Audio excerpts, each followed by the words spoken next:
Everyone, I'm here. This is going to be a great episode. We got a great guest today. We got Nick Notorious Newell, one of the best MMA fighters to ever come out of New England. Nick, how you doing, man? I'm good. Just hanging around. Yeah, dude. If you guys don't know about Nick, he's a former wrestler from Connecticut, specifically out of Johnathan Law High School in Milford. Made the transition to MMA. Had a couple great battles with some great fighters. And now he's out coaching out at Fighting Arts Academy, right? Yeah, I'm at Fighting Arts Academy. I run my own gym. So my original gym was Fighting Arts Academy in Springfield, Massachusetts. And I run Fighting Arts Academy out of Milford, Connecticut. So there's two locations. I am the Fighting Arts Academy CT. Awesome. And another big thing about Nick, if you guys don't know, he is a true warrior. You are a congenital amputee, right? Yeah, I was born with only one hand. So I have one ear and then a little arm. So stop you though. So, starting back when you were young, what were, did you always have an interest in sports even with, just kind of having only one arm really? Yeah, I mean, my whole life I was interested in playing sports and, say athletic. I'm pretty athletic. I'm a little goofy, but I work hard. And I started off wanting to play soccer, so I played soccer for a little bit, and then Jim Abbott was on the scene, and he was like the only other person I ever met that had one hand and looked like me, so I wanted to be like him, so I switched to baseball for a little bit. And so I was doing my baseball thing and my soccer thing for a while, and then I decided those were cool, but it wasn't me. Sorry about that. I gotta fix this thing. Oh, good, man. So I had to find a sport that was like more geared towards me and who I am and how I am.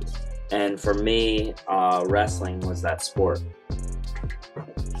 Felt at home on the mat? Yeah, I felt way better on the mat. I felt way better wrestling, and it was just simply, I'm so sorry about this. Oh, good. My holder isn't working. Okay. I just feel better.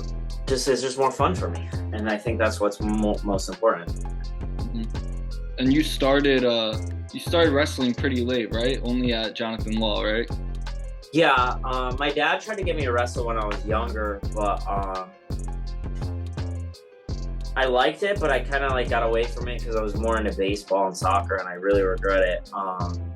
But I ended up in high school being like, you know what, I need to do this, and I started wrestling, and the rest is history. And did you was the team and the whole wrestling community, were you scared to go into wrestling at all, given your situation? Not really. I mean, everyone kind of treated me the same. Obviously, people made fun of me and stuff like that. But in terms of treatment, none of my friends or family treated me any different than anyone else. So when my neighbor wanted to join the wrestling team, we used to watch pro wrestling all together. And I was like, oh man, I can beat you. I'm going to join the wrestling team too. That sounds like fun. And so we both kind of joined together. And did you face any adversity when you first started, I gotta ask, trying referee's position or, anything like that? I mean, obviously there's always some things to figure out. There's some different things you gotta figure out, and that's exactly what I did. So in terms of adversity, yeah, I mean, everyone faces adversity. Did I have to figure out how to do things a little different? Was it maybe a little bit harder for me? I guess, I don't know how hard it was for everyone else, but I had to make some adjustments. I lost my first 17 matches, so that wasn't fun. But by the time I got my first win, that hooked me. I was like, okay, this is it. This is what I got to do. I got to keep with this. I got to stick with this, and this is where I belong. Mm-hmm. And, we're going back, to your high school career. You definitely kept winning. I think it was your junior year. You placed 4th at Class M or L's, whatever law was. But you made opens, I believe. Correct? Yeah, I made this. So I went I went like do you 2 and remember, 22. I went 2 and 22 my first freshman year. Wow. And I had 6 forfeits, so on paper my record was 8 and 22 because I was a 103 pounder. And I was like, my friend Pete Benzavanga at the time was like, Nick, you gotta like work out all year long. He's like, everyone thinks they're gonna kill you. You have one hand. Everyone thinks that you're gonna suck and you're gonna get smashed. And he's like, if you don't want it to happen again, you gotta train all year long. So I was like, okay, man, like I'll sign up. Like I like wrestling. So I signed up at the Atlas Club, and everyone was kind of getting better at the same time as me. So I didn't really notice it in the off season. The same people that were beating me at the beginning of the off season I was training with were beating me at the end. And I was like, oh man, another year, huh? So I started like, my goal was by my senior year to place in my conference, the SWC conference. And definitely surpassed that. Yeah, I just wanted a place in it. That was my senior year goal. And I ended up winning like a bunch of matches my sophomore year, and I'm like, man, I'm getting some pretty easy matches. You know, I was like, these guys must suck. You know, I was thinking like, man, why did I keep getting like these like second string guys? And it actually turned out that I just got better. Yeah, like I just you got don't better. think you're good, like, you just think everyone sucks. I'm beating these people. And no, it was because I worked hard and I like trained all year round that I was beating people that didn't. And like that was kind of an eye opener. And I ended up placing in my conference my sophomore year, so I got my senior year accomplishment done my sophomore year. That's awesome. So your sophomore year was really like your breakout year then, you'd say? Yeah. I went from having a losing record to being like one of the better guys on the team, and placing my conference and winning a couple matches at states from being nobody and losing every single match. And were you like wrestling at a club in the off season? Because you know this was back in the early 2000s. So what was there even a club scene then? Yeah, I was at the Atlas Club with Coach Andy Saris. Oh yeah, you mentioned. And like you were doing that all year round, your whole high school career? Yeah, it was Andy Saris and Paul Musso, and I went to that club all 4 years. So I went after my freshman year, sophomore year, junior year, and I think maybe even my senior year I still went. And would you say that's, you know, definitely one of the main places and those people that you could attribute your major steps in growth towards?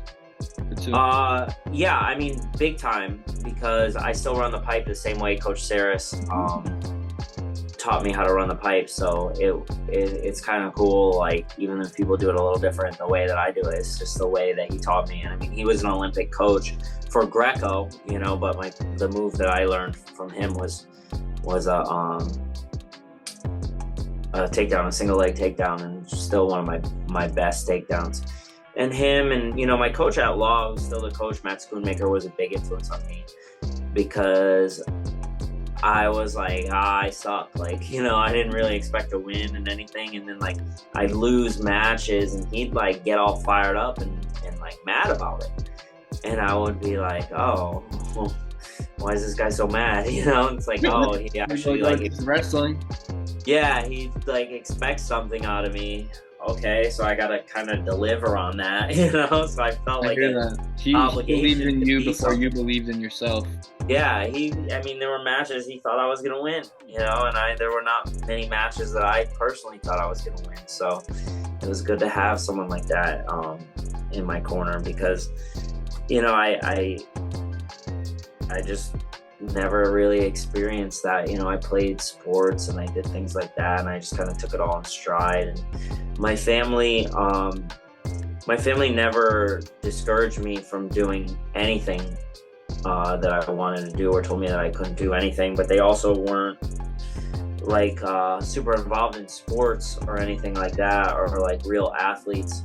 So they didn't know how to like drive me or push me or like what to expect by playing sports. No one was really an athlete. My parents were both like high school troublemakers that, you know, they had me when they were 22, which is kind of young, which isn't like a high school baby, but they were just kind of like screwing around and getting in trouble, and then they had a kid and they had to grow up. So they weren't like super involved in sports or anything like that. So I had no one like breathing down my neck my whole life. but in the same side, there was no pressure on me to be anything or do anything. It was all self-motivated. That's awesome. Definitely self-made. So yeah, I mean, yeah, not self-made in the sense like a lot of people helped me. I wouldn't be where I am now if I didn't have these people helping me. But my motivation came from within to do these things. I didn't do it because somebody else wanted me to do it. I did it because I wanted to do it. Yeah, that's good. And then, so like your senior year of high school, you came in third at class, or what'd you place at SWC's your senior year? Did you win it? No, I didn't. I kind of fell apart. I had like a lot of pressure on me. I felt a lot of pressure to be something, and I beat the guy that beat me in the finals, but I lost in the finals by a kind of a bogus call. But that was like 20 years ago, so I think I'm kind of over it now. But like it's whatever. It's my own fault for not doing it right. And then I ended up beating that guy at state opens. And then I took third in the M's, and then I ended up finishing again ahead of the guy that won it. I just had like a few just like moments where I kind of froze up a little bit and I underperformed. And it's okay, because I think in the big picture, those failures kind of push me to keep going and let me not settle. So, I mean, I was one match away from placing in New England's. I lost by like a very close match. I beat like a main state champ, and I had a decent run at New England's, and then I ended up going to college and wrestling there too. Yeah, you wrestled at Western New England, right? Yes. And how was the team there? You had a fun time? Yeah, I think I had a little too much fun when I was in college. Again, these mistakes I made and these things that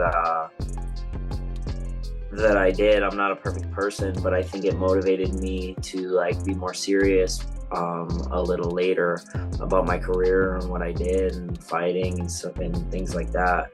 So when I was in college, in high school, it was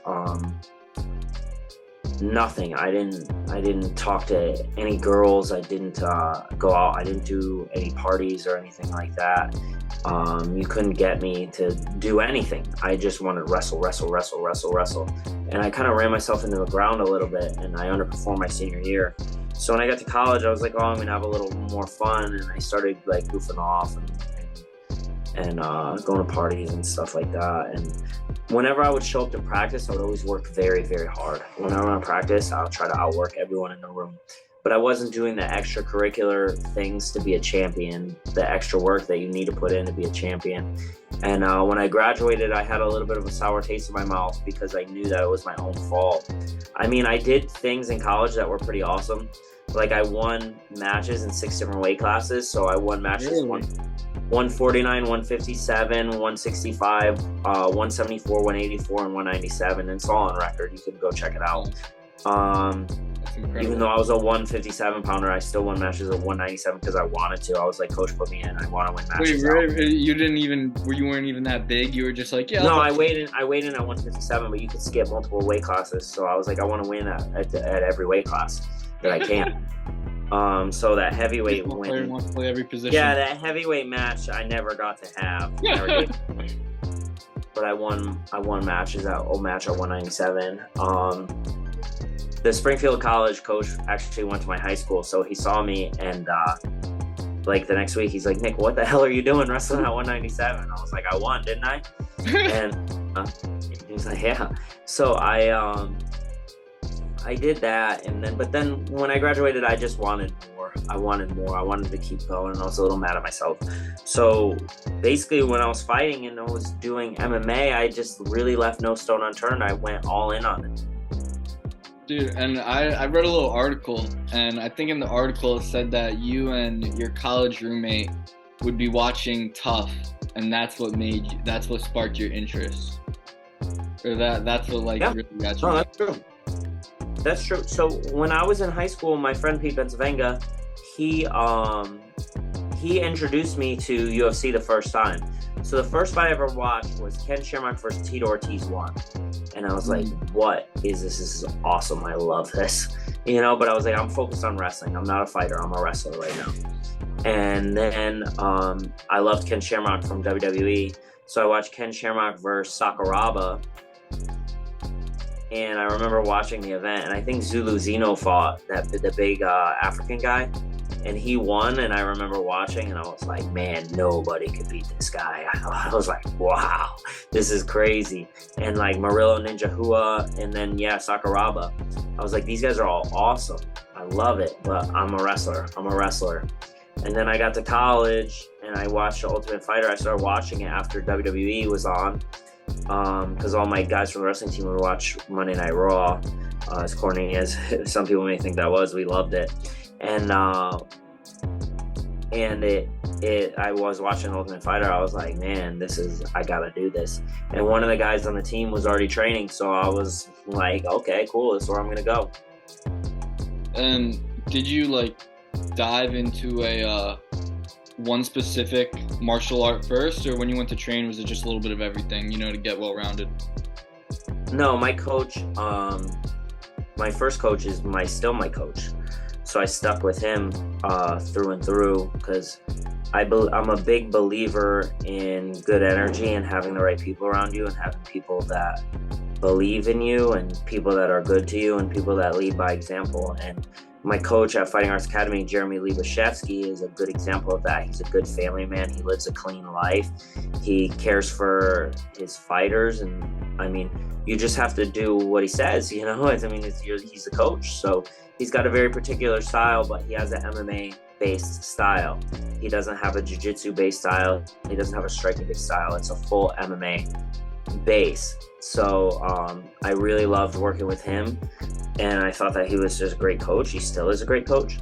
And I kind of stuck with him. I traveled all over the place, and I trained at other places, and I really liked the places that I visited. I visited a lot of the best gyms in the world, but I felt like my heart was with my team still always. And I just liked the smaller camp. I liked it being about me, and I liked, that we could wrap the training around my fight. So I thought that was really cool. And that's where I kind of stayed. That's awesome. It's always good to know your home, know your roots. Like you said, you visit some of the best gyms in the country, but still just wanted to go back to where you were before. Yeah, I mean, sometimes the best isn't the best for you too. And I think that Jeremy knows everything you need to know about MMA, and is a encyclopedia of knowledge, and really cared about me. So I was like, this is how I'm gonna do it. This is how I'm gonna make a name for myself. I'm gonna stick with him. And how did you go about finding and booking your first amateur fight? I was just training with him, and there was a promoter that was coming in, and the guy fought before, and he was running a fight promotion, and I could just absolutely destroy him. It was not even a competitive thing, and he's like, oh, you gotta fight. And I was like, I really want to fight. I really wanted to fight, because I had not a chip on my shoulder. People are like, oh, did you have something to prove because you had one hand or this or that? And it's like, no, I didn't have anything to prove. I'm just wanted to fight. I don't know. I just wanted to do it. It looked cool. So I was like, let's do it. So I just did. And was it, given in your amateur and even in your professional career, was it hard finding opponents that would fight you? Sorry. Yeah, it was tough at first. Well, at first, no, I got some fights pretty easy, and then people figured out that I was good. Oh, I don't want to lose to the guy with one hand. So then it became really hard for me to find fights, but I was able to find fights. There was a lot of guys stepped up and took the fights that nobody else would, and that was with me. So my first couple local fights, I appreciate those guys for stepping up and fighting me, because there's a lot of hype around me. And this guy Steve Butler said, I don't care. It was 10 months, every fight canceled. He stepped up. This guy Billy Walsh stepped up, and they weren't necessarily top of the food chain locally, but they were willing to fight, and they came to take my head off and beat me. And I really appreciate those guys, because it was really hard for me to find fights locally. And, I took that and I moved it on. I beat Anthony Caponis, who was a really tough fight. And then I just kind of moved out of the local scene and started fighting for XFC. Yeah, and what did you, I was about to ask, was it a hard transition to, the professional scene? But, you started off doing pretty damn good there. So, what was that like coming in, just rolling win after win after win in your start off your professional career?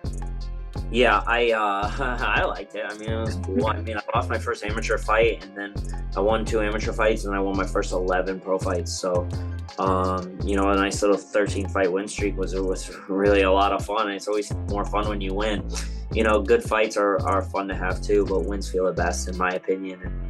And I started off, and I was winning, beating, and then I started getting harder and harder and harder, and I was beating those guys too. And they said, you can't do this, you can't win in this. I went 4-1 for WSOF, only lost to Justin Gagey, and I won the XFC title. I beat a guy in the first round that went 3 rounds with Jorge Masvidal and Eddie Alvarez. So to say that I couldn't compete at that stage, I think is a little ridiculous. Quite an understatement. That's crazy if anyone thinks that. So, back in when you first won that XFC title and you were 9-0, did you have any? Did you feel like you were on top of the world? Did you feel like you had that chip on your shoulder at that point? Yeah, I was still hungry. I still wanted more. I wanted to keep fighting. I wanted to fight the best guys. So we did end up fighting one of the, nowadays one of the best guys shortly after. Yeah, so I was watching WSOF, and I saw this guy beat up Jay-Z Cavalcante, and I'm like, man, Jay-Z's like one of my favorite fighters, and Justin Gagey beat him, and I was like, when I got an offer from them, when I won the title, my contract expired with XFC. They try to pull some BS and say like I was scared to fight this guy or whatever. Really kind of pissed me off, honestly. It was a big thing. But it was purely that my contract was up and I got offered with WSOF. And I wanted to fight, I wanted to fight Jay-Z. I wanted to fight, they had Tyson Griffin. I wanted that one. And they had Justin Gagey. I was like, I want to fight this guy. I really like this guy. And they gave me 2 fights first. I won both those. And I got the title fight that I wanted and didn't go my way, but I'm glad I did it. No regrets. Yeah, dude. It's always, you just got to keep challenging yourself, and even just doing that's an accomplishment. Especially, dude, as a title fight, it's amazing just to even get there.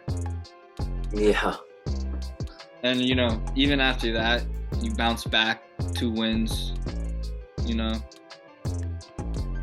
So, what helped you get back on track after that loss? It was fine. This is life. Life is win or lose. If you don't challenge yourself, you'll never know. Just be like, oh, you beat this guy, you beat that guy, but you never really fought the best. So I wanted to fight him. I wanted to earn that fight, and I earned it, and I fought him, and I lost. But again, you never know if you never try. So if you don't fight these guys, you're nowhere. And if you fight and lose, at least it's not in the back in your head that like, oh, what would have happened? At least you know. Yeah. And you got one more call to see if you could fight the best. What was it like getting the call to fight on the Contender Series? That was cool. Ali Abdelaziz actually was the one that got me that opportunity, so I appreciate that. He gets a lot of people don't like him, but he was good to me right there. And that was good. I lost that fight by decision. I got out wrestled. I kind of came in a little anxious, a little too fired up, trying to finish the fight, and I threw a lot of kicks against a guy that wrestles, and he took me down a lot. So I came forward ready to fight, and I got out wrestled, and that's the way it is. my second half of my career, you know, I stopped fighting for a while because I had injuries and I was just a little fed up and my body kept breaking down. And I felt a little better, so I was like, you know what, I'm gonna come back. But it's like kind of hard when I owned a gym then, and I was trying to coach people and be a fighter too. So you know, things didn't go. So, but when did you start, you know, coaching? Because you mentioned, you know, you were fighting while coaching.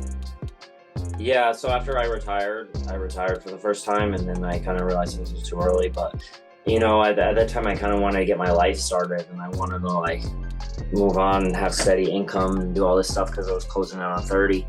And so I opened up my own gym, and then after that, I came back. I headlined LFA. I won that fight. I lost the Contender Series, and then I fought for CES. I won there. I fought for Bellator, I won, and then, you know, the rest of my career has been with Bellator. The 2 split decision losses, I'm not too happy about, but it is what it is, you know. Could we see you in Bellator again, you think, maybe, or any other? I don't know. My contract, I just found out my contract expired with them. It's been over 2 years since I fought. I don't think they're against re-signing me, but we'd have to have a little bit that we have to figure out there. So I am a free agent. I can go wherever I want.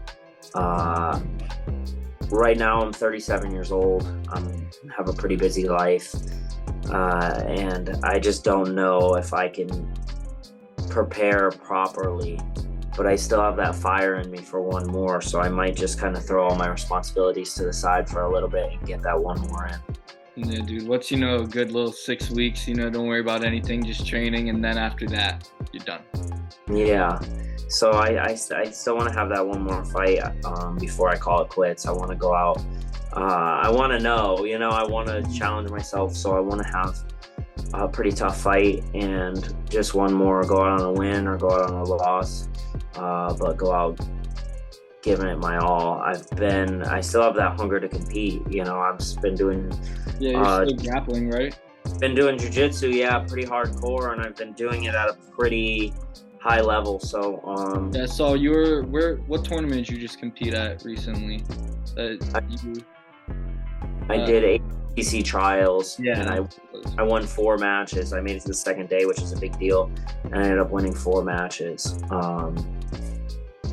So I was pretty happy with winning all those matches. Obviously, I would have liked to win the whole thing, but I'm not, like, I'm an MMA fighter. I'm not really a jiu-jitsu guy. I've only been focused on jiu-jitsu like maybe 2 years, but I do train with the best guy in the world. So it's I got a little hyperdrive mode for me to get better faster. That's awesome. So when you were opening up Fighting Arts Academy, what were some of the troubles that you encountered and stuff? Owning a business is just a pain in the ass with like paying taxes and bills and finding the right place and buying mats and doing this and dealing with people and memberships and keeping people happy. Logistics.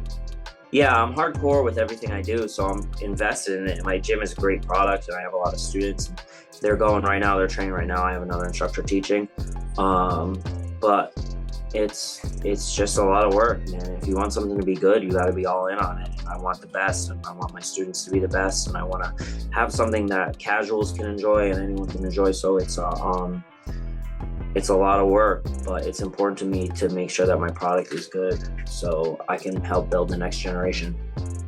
Yeah, it's kind of funny to me. You say, you know, you said you teach the singles the way your high school coach taught you, right? Mm-hmm. So, you know, you're passing down that knowledge from the generation that taught you to the next generation. Do you still think? Is most of your coaching repertoire from him, you think, and from past coaches that you've had? I mean, from everywhere I get techniques. Anywhere I go, I try to learn a technique. You know, I have other coaches that teach at my gym, so I learn from them. I learned a lot from Coach Jeremy. I had Coach Aniva Neves in college, taught me a lot. My other college coaches taught me a lot. Coach Schoon, he taught me a nice base. Coach Saris, now I'm training jiu-jitsu at Essential Jiu-Jitsu in New York, and those guys are very motivating. I got a crew behind me there, so I'm training with them. And, my other teachers at my current gym are teaching me things too. So I'm still learning. I'm still getting better. I'm better in my head than I've ever been from a technical standpoint. Gotcha. And, when you're out there and one of your athletes is competing, does it bring back feelings of nervousness for when you were competing? Well, you get nervous because it's out of your control. Gotcha. So, you can say things and you can guide them, but really a lot of it's out of your control, what they're gonna do. So, I get nervous. I get nervous. They do a good job, though. We've had a really good track record.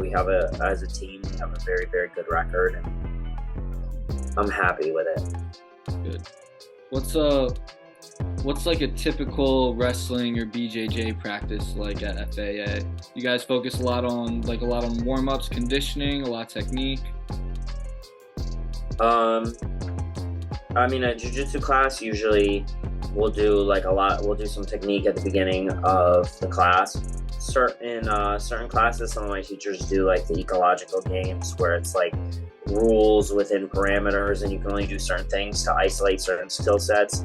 Other classes we do like technique and then just go live, and we'll go live, sport specific conditioning, roll for over an hour. So it's a nice little thing we got going. Awesome. And the last thing I really want to ask you is, what's your favorite part of coaching?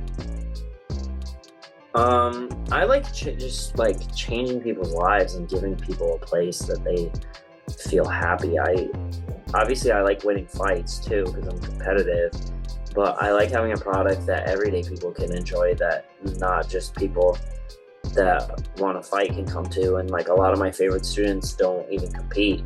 They just come in and train and go home, and they're just really cool people and really interesting people outside of fighting. To me, I fought for so long that it's not even cool to me anymore if you're a fighter, if someone's like, oh, I do this job, I'm like, wow, that's really cool.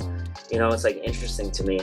So getting people from all walks of life, all different backgrounds to come train together, and there's no politics, there's no bullshit. You leave all that stuff behind when you walk through the door, and you just have a good time and learn how to defend yourself, make yourself stronger, make yourself more fit, and go from there.